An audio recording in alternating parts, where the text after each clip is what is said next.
Hey, what's up YouTube, it's Chickenz here, back again with another Animal Crossing video. In this video I have some massive news for you guys. So as you all know, yesterday Nintendo dropped a trailer for the new update coming to Animal Crossing, which both revealed the museum upgrade, Red's boat shop, as well as Leaf's little bush stall thing.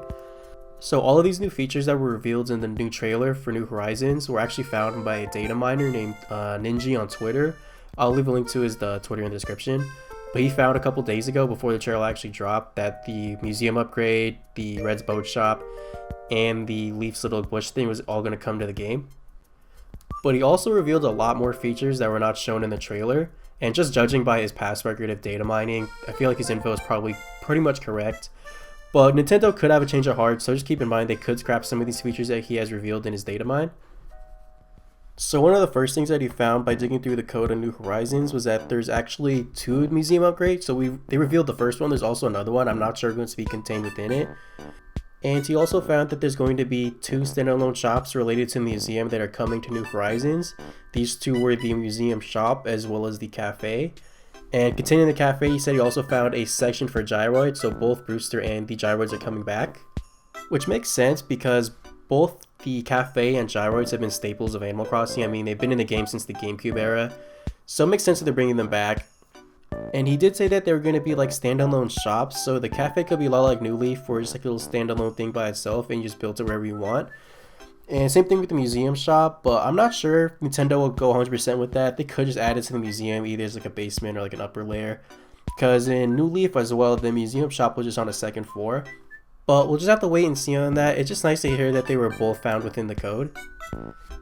So moving on to some of the more smaller things that he found, he also found that there's going to be vegetables that you can grow and pick, and these included the tomato, wheat, potatoes, and pumpkins.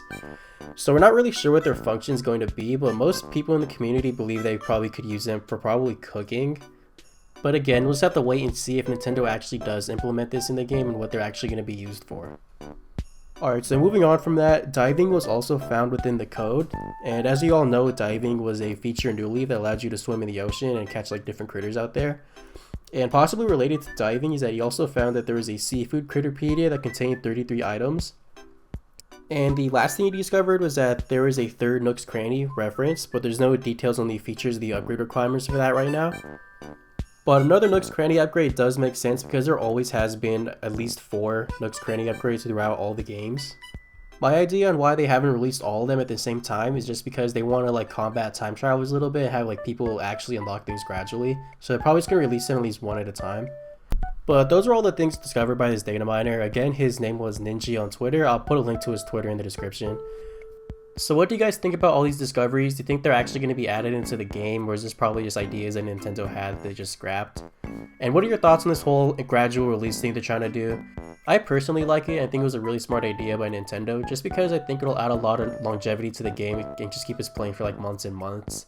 As well as there's time traveling a little bit, just because they can't actually just like speedrun the game and unlock everything in like a month. They're actually gonna have to wait like the rest of us.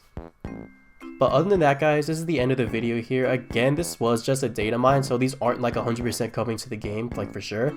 But based on this guy's track record, it seems like it's pretty likely most of these will come to the game at some point.